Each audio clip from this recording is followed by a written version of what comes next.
We talk about movies, we talk about games, we talk about anime and other stuff. So thanks for joining us this week. We are Passion for the Geek. What it do? Welcome to the very first episode of the podcast, Passion for the Geek. It's a podcast where we discuss anything and everything geek. This includes, but not limited to, movies, games, TV shows, and anime. My name is Justin, and my co-host with me is Elliot. What's up? All right, let's get to it. The topic for this week is Doctor Strange, man. How'd you like it? Oh, man, I loved it, dude. Going to see it in IMAX 3D with you and the friends, dude. It was awesome. I'm so glad that I was able to, make everybody decide to go to 3D. Everybody was like, "Oh, I don't know about 3D." It's too much money. Yeah, too much money. It might make my eyes go explodey. Well, I mean, in a way it did because it was so awesome. Oh, man. Yeah, it was mind-bending. Those visuals are just really well done. Yeah. All right, so how did it do in the box office, Elliot? Well, box office is definitely important for Hollywood and Marvel and Disney and all them. And it's interesting to look at the numbers because worldwide so far it's made $641 million as of today, and domestically it's made $218 million. Opening weekend it was ranked number one for a couple weeks. It opened with $85 million, so very solid opening there. And foreign, it's $422 million, and also opening around the same foreign-wise. And compared to the other MCU films, it's actually now the top like single character debut, beating Iron Man and all the man. So it's pretty big numbers there. A lot of cumberbitches, I guess. Yeah, I mean, I think from what I remember, the budget for the film was like $165 million. Oh, wow. Something like that. So, I mean, that's really good. Yeah, But I mean, of course, the box office success doesn't necessarily mean it's an awesome or great film. Definitely not. I mean, just look at Transformers. Like, make like $1 billion every movie, and it still sucks. I know, man. It kept raking in the money. But Doctor Strange isn't quite like that now. Definitely not. All right, dude.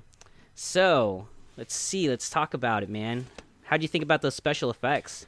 Yeah, man, it's probably like some of the best in any Marvel movie I've seen, if not like any movie. Like just like all those trippy Steve Ditko inspired visuals straight out of the comics.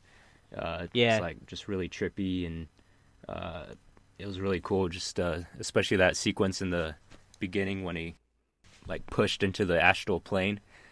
Oh yeah. That was really cool. Just like falling into all the different dimensions, and he like looks at his hand and it's like spreading into more hands. That was really cool. Yeah, like I mean, it seemed like we got to see, at least from the rumors and from what I can remember, him going into the quantum realm or something, right? Like in Ant-Man. Yeah.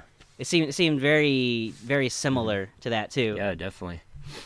So we're definitely getting the new magic into the series or into the MCU. Yeah, true magic, I guess, because Thor was or they explained it as their or like Earth's magic or like Earth's science. The scientific, right? Science.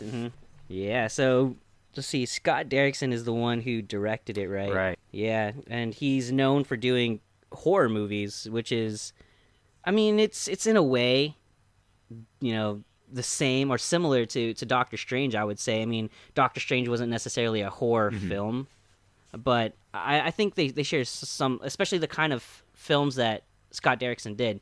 Like what is it, Sinister, Deliver Us from Evil, the day the Earth stood still. They seem, well, I mean, except for the day the Earth stood still, they seem pretty supernatural also. Yeah, just like sci-fi elements and.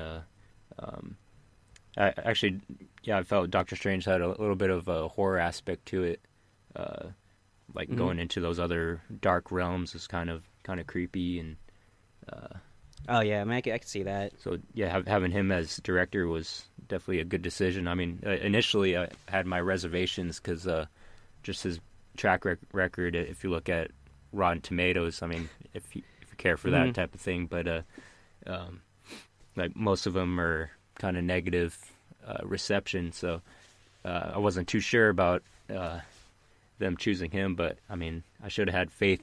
Like after they had like the Russo brothers and Yeah, and James then Gunn. what is it? Yeah. James Gunn, yeah, for Guardians. I mean, it seems like Marvel really knows what they're doing when it comes to directors. I mean, who they have next for the Black Panther? Taiki Waititi. No, that's for Thor 3. Thor 3. Yeah, there you go. Yeah, I mean, I've heard that, he's a relatively new to directing also, and it sounds like he's the one who directed the mid-credit scenes, right, for Doctor Strange. Yeah, I think so. And so I mean, it seems like no matter who they go with, Marvel will always succeed. Yeah, dude, the Marvel machine just keeps chugging along. All right, dude. So those visual effects, man, IMAX 3D, definitely the way to go for Absolutely, this movie. man. If I was ever going to buy a Blu-ray 3D player, it would be just to get this movie. I think. Do those even exist still? Yeah, they actually yeah? do. I'm pretty sure my dad has one, but I don't think he has a 3D capable TV. But yeah, dude. Overall, like the direction was solid from Derrickson. Just like all those cool Inception-esque building fight sequences, I thought were a nice touch. And then the what I also liked about the action was kind of seeing magic used in a more like visceral way compared to like something out of Harry Potter, where it's just kind of like casting spells and just like little beams of light like hitting each other. But this one is more like up close and personal. Like Yeah, they actually use it for like hand-to-hand combat almost. like he even like creates like a shield out of thin air and like daggers and stuff. That was cool.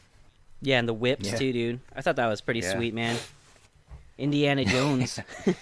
Dude, how was the cast? Yeah, dude. The top to bottom, that cast is absolutely stacked. Like with the Oscar talent and Benedict Cumberbatch, of course, as Stephen Strange.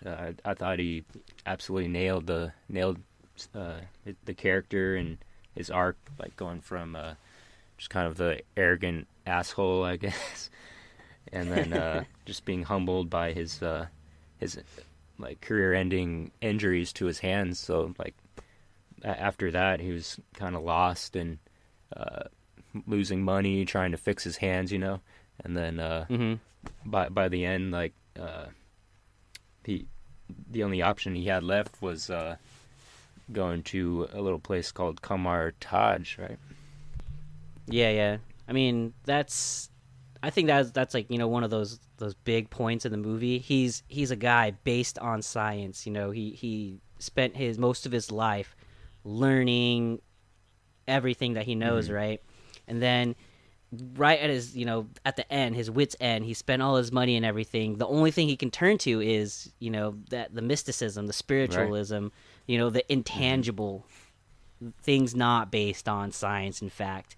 And I think that is one of those big things that that's huge for his character.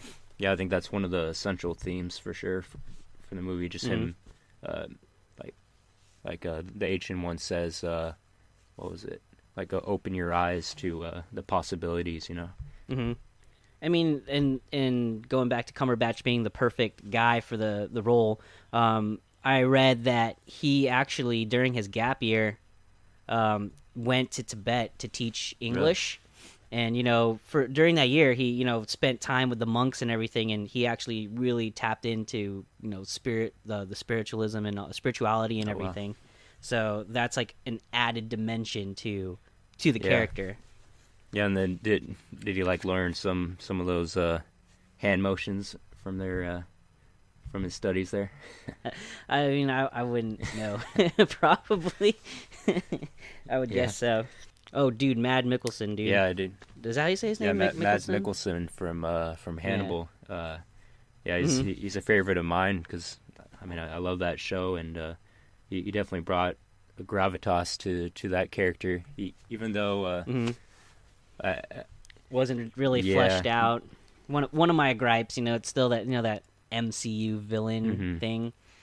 But I mean, I think he did really really well for what he was yeah, given. yeah, his look was really cool too with the like the eroding face makeup and Yeah, yeah. yeah. Speaking of which, people on the internet they're kind of like not making fun, but it's like a meme type of thing. Mads Mikkelsen is getting all those the it's the year of the black eye stuff. Have you heard of the new game Death Yeah, Stranding by yeah, Hideo I watched that Kojima? trailer and yeah, he has the same Yeah, makeup there. I didn't know he was in it, dude. Yeah, that's what I thought, and I was like, dude, Wait, holy it's crap, man. Casilius is he's still alive. Yeah, I guess so, dude. He's in a different Yeah. dimension now, you know, with what Guillermo del Toro in that little baby Oh yeah, thing. yeah. I thought I recognized him. I was like, wait, is that Guillermo? What the? That's what I think. I mean, that's what it looks like. That's what I've heard. So, I mean, it could be. It could not be. But yeah, yeah, dude. The story I thought was. I mean, it's Hmm. generic. For Doctor Strange, it's one of those. It's the MCU origin story. Right. Regular. Well, not regular, but he's a dude. Gets into an accident, finds some sort of Hmm. power, and then has to fight a good guy gone bad. Yeah, yeah. Usually especially with these origin movies, they like to pit the hero against kind of like a mirror villain, like Or like the foil or yeah, something like like that. Ironmonger and Yeah. like an Ant-Man, Yellow Jacket. Like they have kind of similar Yeah. powers and all that, but they're just kind of the opposite spectrum. So it kind of continues here with Caecilius since he's like a zealot, just like Hmm. wanting to have eternal life, which kind of mirrors Strange's journey of shit. No, I mean I get what Yeah. you're saying. It's just yeah, they had that little line in there that's explained his Hmm. backstory, and then it's like that's cool and all, but why exactly are you doing Hmm. it? And that's why I kind of have reservations for the second one. I mean, we got to see Mordo, so we know it's like this is the movie that should be the basis for Mad Mikkelsen's reason for Uh-huh. doing this. With Mordo, he followed the Ancient Ones so Hmm. strictly. He believed in her so much, and then towards the end he gets betrayed, and I feel like that is I guess that sets up the second one, so that has it going Right. for it. But I feel like that's what should have happened with Caecilius too. Yeah. Yeah. That. Like I mean, just showing like something, but that's just me. Yeah. Yeah. Because there's really just that one scene where he was trapped by Strange, and that actually it was almost kind of a nod to Hannibal there because he was trapped in like a straitjacket type thing and had his mouth covered, Oh kind yeah, of like Hannibal. But but yeah, that was really the only like true interaction between him and Strange, like kind of telling hmm their ideologies and like yeah. why he's doing what he's doing. So yeah, I would have liked a little more background for pretty much most of the side characters aside from hmm Ancient One and Steven, obviously, which who got the most development. Speaking of the interaction, dude, I didn't realize that until now. Like that was one of the more only prolonged interactions that Caecilius and Doctor Strange had, huh? Because once him and Mordo came to the rescue, or to help out, all the damage had been Yeah. done already, and it's just like, oh, let's just rewind time. And yeah, there wasn't really too much confrontation. All they had was that little Hmm. fight, I guess, in what the Sanctum Sanctorum Right. in New York. So yeah, and then Dormammu, dude. Dormammu. I've come to Yeah. bargain. I've come to bargain. I thought that was. I mean, it's cool that they introduced him, but I guess the since they introduced him, the way that they handled him was the only way that it would make sense. You know, with him being a powerful being and everything. Yeah, because like in the movie. Actually, he was played by Benedict Cumberbatch as a motion capture character. Oh yeah, I heard about that. Yeah. But yeah, he just kind of resides in the dark dimension, and it's pretty much like the god there. Yeah, I mean, like from what I've grew up with, you know, like watching like X-Men and Spider-Man and playing games and stuff. Like whenever I guess Dormammu really just showed up in the Spider-Man one, but I was really hoping for that flame head for Yeah. Dormammu, but we get some sort of like cosmic purplish star thing. That I mean, it's cool that they had him, and I think it was you know a good scene for the most part. But it was just from what I expected to what actually happened. It was just like, eh.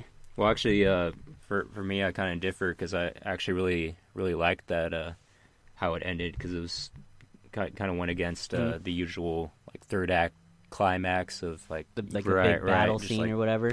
Yeah, the hero and the villain just punching it out and stuff. So we've seen that a million times. But like what I really liked was showing Doctor Strange like using his wits to outsmart the villain and use the time stone or the Eye of Agamotto to like trap him there and bargain, you know, and then ending up saving saving Hong Kong. it wasn't. Yeah, I mean, I guess you could say it's saving the world. They already destroyed London, Sanctum Sanctorum, and then he rewound Hong Kong. Yeah, it was all right. that climactic scene for me. I guess we differ there. Yeah, that's perfectly fine, dude. Everybody has their own sayings and opinions about stuff. All right, dude. So how is this going to impact the MCU? Well, yeah, like we mentioned before, just opening the whole magical realm and different dimensions is like probably the most exciting prospect that this film opened up, and yeah, I can't wait to see more. Apparently, the sequel is supposed to like go into the nightmare realm with the villain Nightmare. So that. Oh yeah, that's what I heard too. It's kind of like a dream. Yeah. Dream realm. That's what I think is also one of the most exciting aspects moving forward for the MCU is the introduction of, I guess, true magic and alternate dimensions. I mean, the comics, there's so many different dimensions, and there's just so much that they can do in the MCU now that this door has, you know, essentially been busted open. Yeah, I think that's going to be awesome. Absolutely, man. Can't wait. Yeah, and then I think Doctor Strange might actually be maybe like the new leader, like for like, you know, maybe not exactly the Avengers, maybe the Avengers, but the new lead for the like MCU after Iron Man and Captain America. Yeah. After they, like, you know, eventually leave, because in the comics, dude, Tony Stark and Doctor Strange were part of the group, the Illuminati, and which also included Reed Richards, Mr. Fantastic from Fantastic Four, Professor Xavier, and Namor, and Black Bolt from the Inhumans. And, you know, they did a bunch of behind the scenes shit that, like, when I read the comic about the Skrull invasion, I believe it was, where a bunch of Skrulls took the form of different superheroes, and yeah, that was just crazy. And if they can somehow incorporate the Illuminati into the MCU, which I mean, I highly doubt that would happen, but I think that would be so cool as a way to bring back Tony Stark. Like, if when he eventually leaves, it's like, you know, maybe like a couple films down, you know, after the bad shit happens in a couple movies, and then they bring back Tony Stark, and then Doctor Strange's like, we got a problem here. And then it's like, you know, Tony comes out of the shadows. I think that'd be awesome. Unfortunately, like half of that that roster that you mentioned is owned by Fox, but Yeah, I know, dude. I mean, well, they have what, Namor. The only ones that they don't have is Reed Richards and Professor Xavier, yeah, I believe so. But right? Because Black Bolt, they're getting in the mhm. Inhumans Oh show, yeah, and then I think they're gonna do the movie after that. yeah, we'll see, man. That TV show sounds pretty exciting. It's all in IMAX and coming out next year already. Yeah, dude. I actually probably am going to force myself and my significant others to go watch those first two episodes in Yeah, dude. IMAX. Yeah. And then another thing, dude, that I want to see moving forward with Doctor Strange is like, the actual growth of his powers. In the comics, he's established already as Sorcerer Supreme, but it took him a while to get there. I think it took him years Yeah, to get to that point.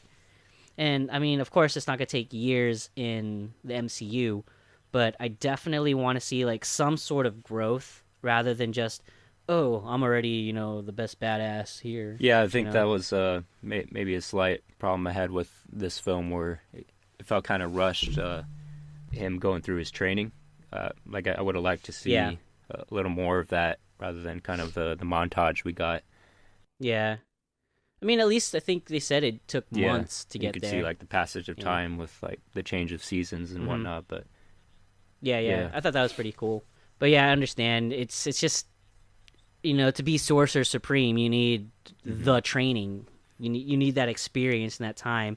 And I'm just like, now that the Ancient One is gone, who is he going to turn to help yeah, him? yeah. Actually, that's a good point. Like, will it be Carl Mordo?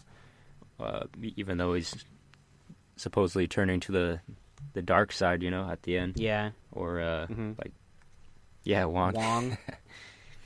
I mean, but knowing Strange, he'll probably just read all the goddamn books and then be like, "Oh man, I'm super Yeah. powerful now, bitches." Yeah, just like Yeah, while he's sleeping, he was like reading all those books.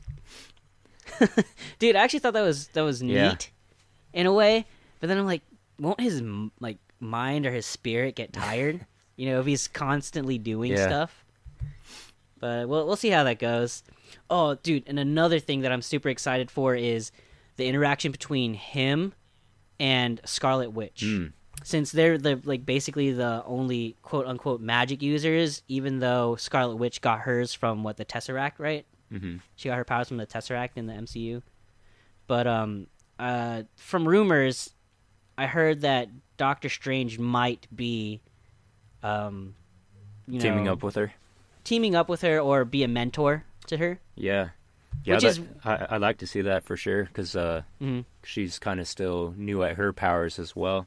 Yeah. So she could use a mentor figure, and then maybe that'll help teach like Strange more things about his powers and himself. And then I think it'll help that Doctor Strange is, he's shown to be much older, because in Civil War, she really seemed like not quite a kid, but like still very green, very young, Yeah. in a sense. So I think Doctor Strange, with all the not just mystical knowledge, but just experience of living life, and them having that common point of having magic, I think that's gonna be even better for their relationship. Yeah, I think so. All right, dude. So overall, how did you like Doctor Strange? Yeah, dude, I really enjoyed it. Like I said before, the IMAX 3D was an awesome experience, and those visuals were something else. And yeah, actually, the cinematography and score actually kind of surprised me. They're a lot better than some of the previous MCU movies. So for that, I thought it kind of put it over. And yeah, of course, the cast, is just amazing all around, with standout performances from Cumberbatch and Swinton. That's one of the things that I'm I think always constantly amazed at is the casting Oh yeah, by Marvel, dude. It just seems like they really do take their time in choosing roles. I mean, there's that little controversy with Tilda Swinton being the Ancient One, right. but I thought she did really well as the Ancient One. Yeah, me too. But it just seems like they nail like even the smallest parts it just seems to like work so well for them. Yeah. Yeah, actually, come to think about it, I don't know if there is like a miscast of like in any of the movies, really. Hmm. So, yeah, hats off to them for that. Yeah, dude. I mean, I thought it was an awesome movie. Also, to me, the standout is the acting and the visuals. Like you Absolutely. said, the visuals just like amazing, and I'm just so glad I got everybody to go to the 3D. Even my wife, she was super hesitant to watch it in 3D because she can get motion sickness Oh, really? very easily. And just during the beginning part where they're doing the 3, 2, 1 in 3D, Maria's like, "Oh man, I'm not gonna enjoy this movie already. I can tell." But then when it got to the actual movie, it was she was so glad that she watched it in 3D. It was just amazing. Yeah, man, it was really immersive and like by far the best 3D experience I've probably had. Yeah, same here. And then, I mean, the gripes I have, of course, it's the villains. Yeah, unfortunately. I mean, Caecilius was good. I liked him.